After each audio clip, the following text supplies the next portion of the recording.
Muito bem. Voltamos. Me pegaram quase de boca cheia. Mas também no Almoçando com a Notícia vale a pena, né? Vale a pena você ser pego de boca cheia. O programa terminou o primeiro bloco, no nosso querido amigo Francisco Rosário, economista, e eu deixei uma pergunta no ar que vale para todo mundo sempre. Esse país de hoje é um país monetarista ou é um país que precisaria buscar produtividade para sair desses processos inflacionários, etc, etc, etc? Uma questão importantíssima isso de você está muito afeto a esses estudos, que é a questão da produtividade não só das empresas, mas a produtividade do próprio governo em si, da própria administração pública. Bom, Geraldo, uma coisa até que a gente estava conversando antes de começar o programa, era que a agenda macroeconômica novamente nesse país está tomando um caráter muito mais forte do que uma agenda de políticas mais estruturais, né? Isso é recorrente no Brasil já há 50 anos. Né? A gente perde o bonde do planejamento, né? Na década de 80 isso ficou mais claro, toda a crise fiscal que teve no Estado brasileiro, em que a agenda de debates era só a tentativa de debelar a inflação, com 5 planos nessa tentativa, né? E culminando no plano real, que efetivamente conseguiu, de alguma forma, usando a âncora cambial para conter a inflação, como o Reinaldo falou, e com alguns ajustes a situação se controlou. O problema é o seguinte, é que a gente, uma vez contornado a situação mais urgente, mais conjuntural, que é essa que a gente está vivendo, né? Inflação, desemprego no curto prazo. Na economia a gente fala muito em curto e longo prazo. Por quê? Porque no curto prazo todo mundo está funcionando, mas você tem que olhar para o longo prazo, porque o curto prazo hoje significa o que você plantou lá atrás. Exatamente. Que era a longo prazo. Então, se você não pensar na estrutura do longo prazo, você praticamente mata todo o trabalho feito. E as gerações futuras. Perfeito. E esse prazo, e esse país, esse debate que você vê nas redes sociais é muito de curto prazo. Ninguém fala, por exemplo, na questão da mobilidade urbana, que é uma questão estrutural forte. Seríssima. Seríssima. Se a gente, como eleitor, se mobilizasse, né? Desculpa o trocadilho, né? Se mobilizasse pela mobilidade urbana, em termos de investimento para um médio e longo prazo, a gente sairia de uma crise. Estou exagerando aqui, mas só para ter ideia do que é. E olha, nós temos não só a mobilidade urbana, nós temos a questão da energia. Nós temos a questão da água. Da água, então da sustentabilidade da vida das cidades.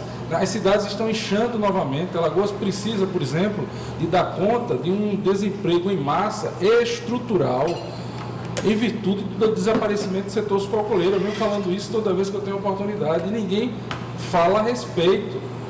O setor sucrocoleiro emprega 80 mil pessoas aqui no estado de Alagoas.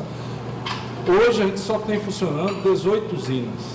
Eram 24 há 3 anos atrás. Eram 32, 36 há 20 anos atrás. Certo? Então, a tendência é esses 18 cair na metade, pelo menos. Mas de quem foi a culpa?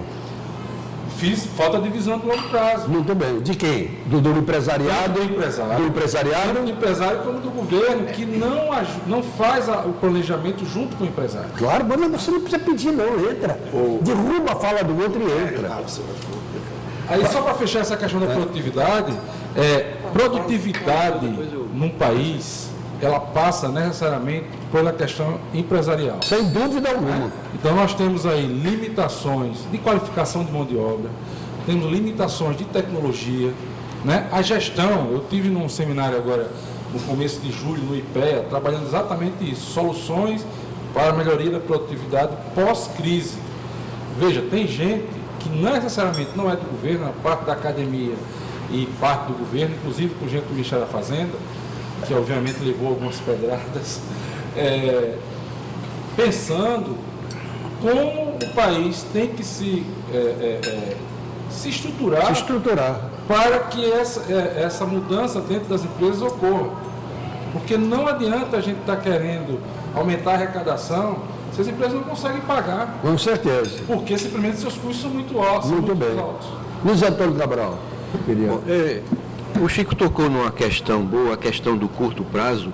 No Brasil, se você olhar a nossa história do Brasil, isso se reflete nos estados, inclusive em Alagoas, é a questão do imediatismo. Os governos que passam, eles querem pensar no seu período sem uma visão estratégica de futuro. Perfeito. Um exemplo que eu posso dar aqui foi na época do segundo choque do petróleo, período 79, mais ou menos, que se houve um total incentivo ao pró-álcool. No momento em que se estabilizou a situação do preço dos combustíveis, o pró-álcool não recebeu mais incentivo e faliu. Exatamente. Né? É um programa Hoje, exatamente. Então, hoje, quer dizer, nós temos a crise energética, o Arnaldo pode colocar melhor isso, mas nós não temos no país uma estratégia de longo prazo, nunca tivemos. Né? O Plano Real foi um plano que deu certo, visou o combate inflacionário naquele momento, mas haveria um desdobramento desse plano que seria um planejamento de longo prazo. Se esqueceu disso. Então, há muito imediatismo. E é difícil você ter hoje, fazer um plano de longo prazo agora no momento de crise, mas nós temos que ter. Por quê? Porque quem vai definir o futuro do Brasil, os futuros investimentos, é saber o direcionamento que nós queremos dar para esse país. Eu agregaria também um adendo ao que o Arnaldo colocou e você levantou, essa questão desses milhões de brasileiros que saíram da miséria e realmente saíram, e que nós corremos um sério risco de esse pessoal voltar. Exatamente. E isso se gerar uma convulsão social. Com certeza. Não é? O programa que naquele momento se colocou, o programa Bolsa Família, e que merece ser, você não pode retirar, porque ele realmente está gerando renda, mas o grande problema é que o quê? Se tirou esse pessoal da linha de miséria, incentivando o consumo e não a produção. Não é verdade? Meu amigo Arnaldo me conhece e sabe que há 200 anos eu defendo uma tese. O Bolsa Família devia ser atrelado a uma bolsa que nunca foi criada, chamada Bolsa Trabalho. Exatamente. Com capacitação e uma balança. À medida de que a família começasse a ter membros no trabalho, haver uma transição, a Bolsa Família. Que hoje, se você falar em dizer que vai diminuir o Bolsa Família, vai haver uma convulsão social. Lógico. Mas o que é que ocorre? Se pensou, não, vamos tirar o pessoal da miséria, realmente é um programa que saiu naquele momento onde o país não estava em crise. Com o recurso de Bolsa Família, que você teve em algumas cidades pequenas no interior, houve uma revitalização, porque o pessoal recebia o Bolsa Família, iria comprar lá no pequeno mercadinho, na farmácia. Exatamente. Então houve uma dinâmica, mas no momento em que há uma crise como nós estamos vendo agora, e que não houve a criação de uma alternativa de geração de emprego e de uma renda própria, nós estamos aí numa situação difícil. Então se incentivou o consumo e não se incentivou a produção. A questão que a gente tem que entender do Bolsa Família é o seguinte, a questão do longo prazo, exatamente. O Bolsa Família, ele é oriundo do Bolsa Escola e a junção de alguns outros programas sociais. Iniciou com o Cristóvão Buarque em Brasília, né? A gente tem há muitos pais da criança. É bom que se coloque, não nesse formato, mas programas sociais já estavam previstos na própria Constituição de 88, e está atrelado a colocar os filhos da família que recebe a bolsa na escola. E a gente pode ver isso claramente nos indicadores de matrícula de crianças em idade escolar. Agora, o que a gente tem que se discutir de questão de forma séria para o longo prazo. E produtividade, educação. Só que a educação que a gente ouve falar na TV e lê nos jornais, particularmente nos jornais locais, infelizmente, uma coisa muito folclórica, eu diria. Há muito tempo que eu não ouvi alguém botar um termo tão certo em cima da tela. É folclórico, é isso mesmo. Tudo hoje, aqui em Alagoas, no Brasil e em Alagoas em particular, é educação. Mas que educação? Como é essa educação? Muito fácil falar nos palanques. E lógico, então é isso que a gente vê. Então não vê efetivamente ações para que os filhos das famílias que estão recebendo benefícios sociais, se consigam tirar essa família no médio prazo, que eu estou falando de 5, 10 anos, quando esse menino entrar no mercado de trabalho com a qualificação melhor, com um salário melhor e com a qualidade de trabalho melhor para aumentar a produtividade nas empresas. E aí você consegue aumentar a renda global de uma economia. Só que isso está sendo negligenciado. O pessoal está pegando dinheiro da educação para tomar uísque. Está aí os órgãos de controle. Uma parte importante. Eu não tive essa curiosidade, eu acho que não foi divulgado. Com relação à educação, né, você colocou uma realidade, mas, por exemplo, o número de alunos matriculados não reflete que é uma educação de qualidade. Eu vou dar um exemplo. Entre hoje nas escolas públicas do estado de Alagoas. E vocês vão ver como está. Eu digo porque eu tive a oportunidade de participar de algumas palestras. Dá pena você, há alguns anos atrás, os melhores colégios que tinha em Alagoas, por exemplo, era o Liceu Alagoano e o Colégio Moreira e Silva, apenas para citar dois. Não é? Hoje você tem alunos matriculados e que alguns só permanecem na escola por causa da merenda escolar, eles vão para comer. Exatamente. Não vão para estudar, mas não há uma qualidade maior no ensino, falta professor, falta livro, falta cadeira, escolas que não têm um computador, quando tem um é quebrado, isso no estado todo e eu diria na maior parte do país. Ok. Né? Então, essa é a situação. Não, é o seguinte, veja mesmo, segundo bloco você começou e colocou uma questão que me parece que vai no centro, vai no ponto. Que é o seguinte, monetarismo e produtividade. Ok. Essa visão ortodoxa a partir do tripé, ela parte de um pressuposto que se você conseguir estabilizar a economia do ponto de vista de preço, ou seja, se você conseguir fazer com que a inflação convija para um patamar baixo, o resto a economia faz por si mesma. Ok. Todo mundo sabe que a inflação desorganiza a vida das pessoas. Nós tivemos no Brasil períodos de alta inflação, mas no mundo hoje está demonstrado que só estabilizar preço não resolve o problema do crescimento, porque senão o Japão teria crescido, não é? A Europa hoje com a inflação próxima e correndo risco de deflação, o próprio Estados Unidos. Então, qual é a questão concreta? Quando você usa o instrumento, porque sabe uma coisa importante, Geraldo? Se fala muito de gasto público, se fala muito da Constituição de 88, de transferências, né, de benefícios sociais, mas muito pouco se discute uma coisa chamada conta juros no Brasil. E por que a conta juros no Brasil passa a ser uma coisa tão importante? Porque para combater a inflação, o Banco Central usa papéis do Tesouro e toda vez que ele aumenta a taxa de juros, principalmente naquele papel que é corrigido pela Selic, ele aumenta a dívida pública. Sem dúvida. E quando ele aumenta a dívida pública, ele vai tirando espaço fiscal do governo para realizar os investimentos em infraestrutura que são necessários para superar uma parte importante, junto com a iniciativa privada, de uma série de problemas que a gente viu aqui, que afetam diretamente a produtividade, a questão da educação, a questão da infraestrutura, a questão da carga tributária, a questão da burocracia, a questão cambial.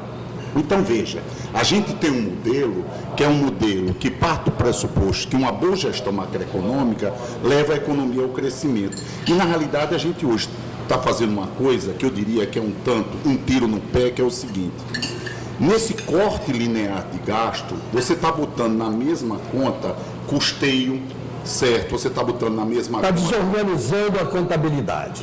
Gastos com ministérios, a conta com o quê? Com investimento. Porque, historicamente, nos países em desenvolvimento, o Estado ele entra com a infraestrutura e a iniciativa privada entra com as plantas. Então, o que eu quero chamar a atenção para você, e aí eu acho que o Chico foi muito feliz e o Luiz quando colocaram essa perspectiva de longo prazo, é que hoje o que é que acontece? A gente está numa situação que a gestão macroeconômica que está sendo colocada como sendo a melhor saída, ela compromete muito o potencial de crescimento dessa economia no longo prazo. Perfeito. Por quê? Porque ela foca muito na questão. Por exemplo, o Arnaldo colocou, deixa eu fazer uma continha rápida aqui. Claro. Economista gosta de fazer conta. É bom. Olha, a inflação de monitorados esse ano, o Arnaldo acompanha bem esse dado, a expectativa do mercado é que chega a 16%. E a inflação de preços livres deve chegar em torno de 7,5%, 8%. Para você chegar, acompanhe meu raciocínio, Geraldo, a 4,5%. Eu vou pedir a você para abrir um parênteses na sua conta, para o meu público telespectador entender exatamente isso. Certo. 16% é o monitorado. O que é o monitorado para ele entender? O monitorado leva em consideração combustíveis, Perfeito. transportes, Aquilo que o governo proíbe. aquilo que o governo tem que autorizar, certo?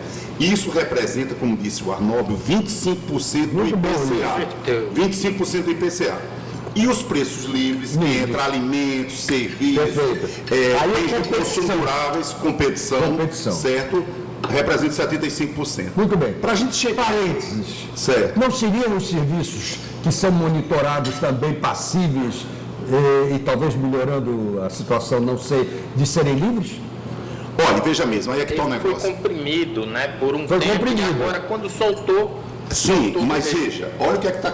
A questão concreta, eu acho que é bom ficar claro nesse debate, é que é preciso fazer ajuste, eu acho que dificilmente existe alguém no Brasil que se nega a isso. A questão concreta é que essa ideia de fazer o mal toda uma vez que você recupera a credibilidade é que mostrou que realmente não se sustenta. Não funciona. Então, você tem que fazer um ajuste, mas sem perder a perspectiva do que isso pode representar no longo prazo na economia. Então, só para te dar esse dado, veja mesmo, para você levar a inflação no próximo ano para 4,5% em dezembro, como quer o Banco Central, Isso. significa que, qual é a estimativa do próximo ano?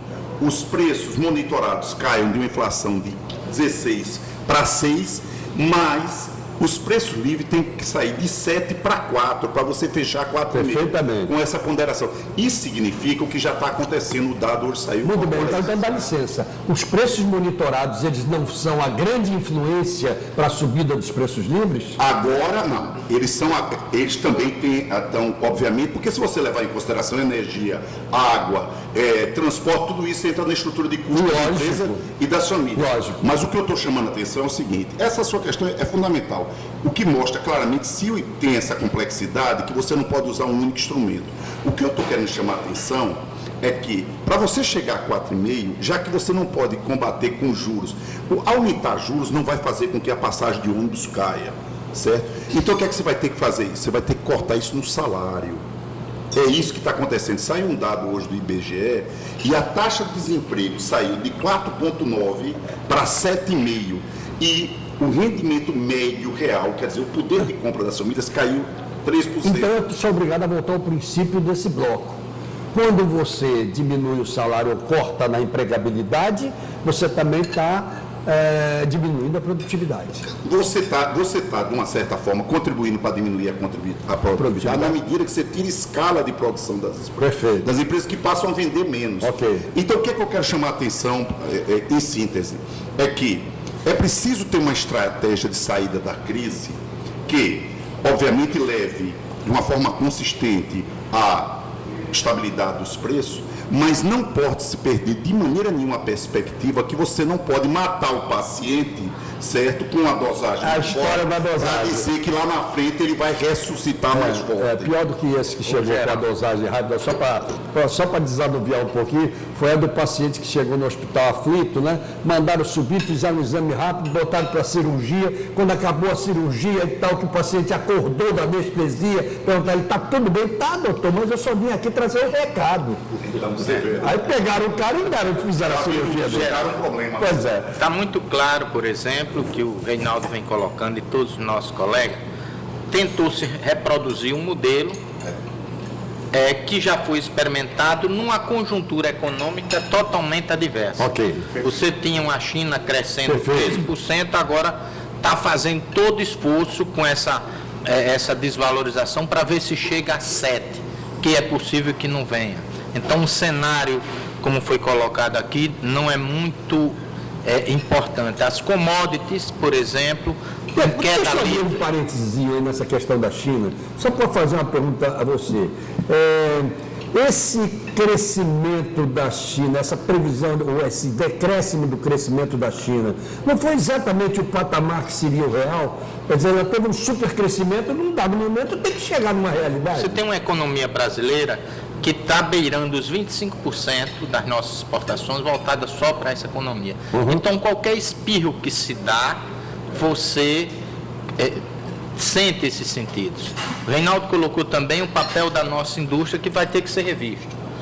O Chico é um especialista nessa área, sabe que o que está sendo colocado é uma diminuição da sua participação, que não é só local, mas o Chico estuda bem esse cenário, que não é tão fácil. A escola, a Unicamp, tem todo um estudo, o Reinaldo, né, o grupo que ele tem todo um estudo mostrando isso, inclusive o reflexo que dá nesse sentido que o Reinaldo colocou, só para você ter ideia, se no início de 2000 a gente tinha a gente chama a penetração das importações na composição da produção, a nossa taxa da penetração da importação representava algo em torno de 11%, né, da nossa participação da nossa economia. Hoje ela já supera os 20%. 22%.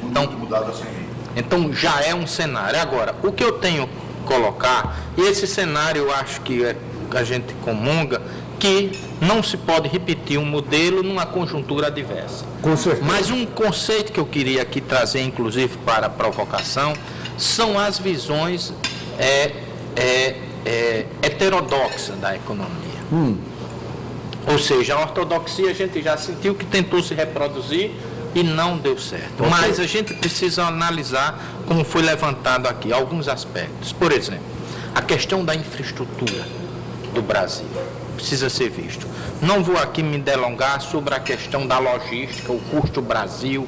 A gente tem vários estudos mostrando que o Brasil perde imenso custo disso. Um outro aspecto que a gente não está sendo colocado é a infraestrutura energética, que na realidade é a história da humanidade, a história do desenvolvimento, a história do crescimento, ela passa um pouco pela energia, né? A gente viveu recentemente, né, nos últimos 60 anos, né, no século passado, a discussão sobre a guerra entre Estados Unidos e Europa, a Guerra Fria, Estados Unidos e Rússia, ou seja, o bloco ocidental com o oriental. O que se traduzia isso? Era o domínio, né, da presença da energia nesses dois. Se por um lado o americano detinha um pouco de produção e hoje está entrando com gás de xisto, mudando um pouco esse cenário, mas detinha a comercialização do petróleo, o russo tem a comercialização do gás. Isso não é pequeno. Não. No mundo da produção, 80% da energia do mundo vem desses dois energéticos, quando você incorpora um pouco o carvão.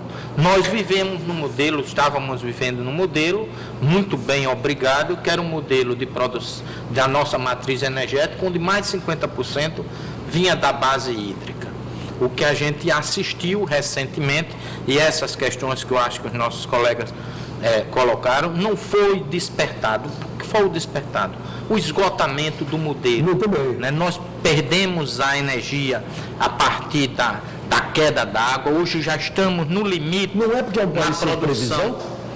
Justamente. Um país sem O previsão. governo, de repente, colocou isso já no segundo governo, no primeiro governo da Dilma, quando ela começou a entrar nessa questão, mas a gente está prevendo uma crise energética sem precedentes no Brasil. O Nordeste, por exemplo, tem um cenário que se coloca que 2018 a gente vai ter problemas sérios.